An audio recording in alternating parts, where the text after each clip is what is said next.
اللہ اکبر اللہ۔ نفس پر قابو رکھنے کے مہینے رمضان میں عموماً روزہ دار افطاری اور تراویح کے لیے مسجد کا رخ کرتے ہیں، لیکن اس سال یہ روایت تبدیل ہو گئی ہے۔ توہن محمد گزشتہ 22 سالوں سے اٹلی کے شہر ملان میں قیام پذیر ہیں۔ لاک ڈاؤن کی وجہ سے وہ افطار اور تراویح گھر پر ہی اپنے اہل خانہ کے ساتھ ادا کر رہے ہیں۔ ہر سال رمضان میں ہماری افطاریاں گھر سے باہر ہوا کرتی تھیں۔ ان افطار پارٹیز کی وجہ سے گھر والوں کے ساتھ وقت ذرا کم گزرتا تھا۔ مجھے خوشی ہے اس سال میں خاندان کو زیادہ وقت دے رہا ہوں، بچے بھی خوش ہیں۔ رومپا بھی اٹلی کی رہائشی ہیں۔ لاک ڈاؤن میں وہ اپنے شوہر اور 6 مہینے کے بیٹے کے ساتھ روزے رکھ رہی ہیں۔ وہ کہتی ہیں کہ رمضان میں انہیں جو خوشی محسوس ہوا کرتی تھی اس بار ویسی نہیں، پھر بھی وہ روزانہ اپنی فیملی کے لیے افطار میں بنگالی کھانے تیار کرتی ہیں۔ میں افطار کی عمومی اشیاء جیسے پکوڑے، چنے اور آلو کے چپس بناتی ہوں۔ فرحانہ کمال نے اپنا بچپن جنوبی افریقہ میں گزارا۔ ان کی اپنے بینکر شوہر فرحاد سے ملاقات وہیں ہوئی۔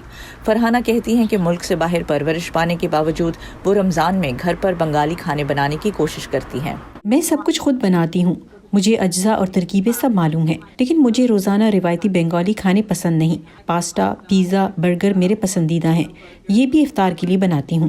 بنگالی فیملیز افطار پر روایتی کھانے بناتے ہیں، لیکن میں تھوڑی مختلف ہوں۔ نور عالم 3 بنگالی ہم وطنوں کے ساتھ جنوبی افریقہ کے شہر جوہانسبرگ میں رہتے ہیں۔ پہلے ان کے افطار محلے داروں اور دوستوں کے ساتھ گزرا کرتے تھے، لیکن اب لاک ڈاؤن کی وجہ سے وہ اپنے ساتھ رہنے والوں کے ساتھ گھر پر ہی افطاری بناتے ہیں۔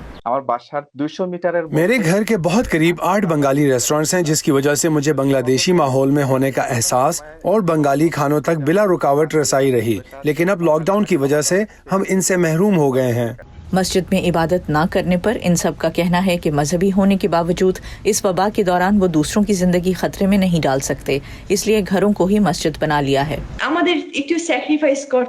ہمیں قربانی دینی چاہیے۔ مسجد جانا مسئلہ ہو سکتا ہے کیونکہ مجھ میں یا کسی اور میں وائرس ہو، کسے معلوم۔ ہر ایک کے تحفظ کے لیے گھر پر عبادت کرنی چاہیے۔ زندگی کی تیز رفتاری میں لوگوں کے پاس اپنوں کے لیے وقت کم ہی مل پاتا ہے۔ کیا اب اس میں کچھ بدلاؤ آیا ہے؟ ہم چاروں مختلف جگہوں سے تعلق رکھتے ہیں۔ پہلے ہم ایک دوسرے کو اور ہماری فیملیز کو اتنا نہیں جانتے تھے، لیکن اب ہمیں یہ موقع ملا ہے۔ اب جب کہ میں گھر پہ ہوں تو مجھے سمجھ آئی کہ میری بیوی کتنا کام کرتی ہے۔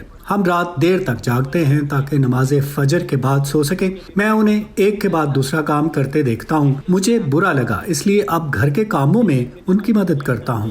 کہا جاتا ہے کہ جو ہوتا ہے اچھے کے لیے ہوتا ہے۔ اس لاک ڈاؤن کا ایک مثبت پہلو یہ ہے کہ فیملیز ایک چھت کے نیچے اب زیادہ وقت گزار رہی ہیں۔ سنجنا فیروز کے لیے نخبت ملک، وائس آف امریکہ۔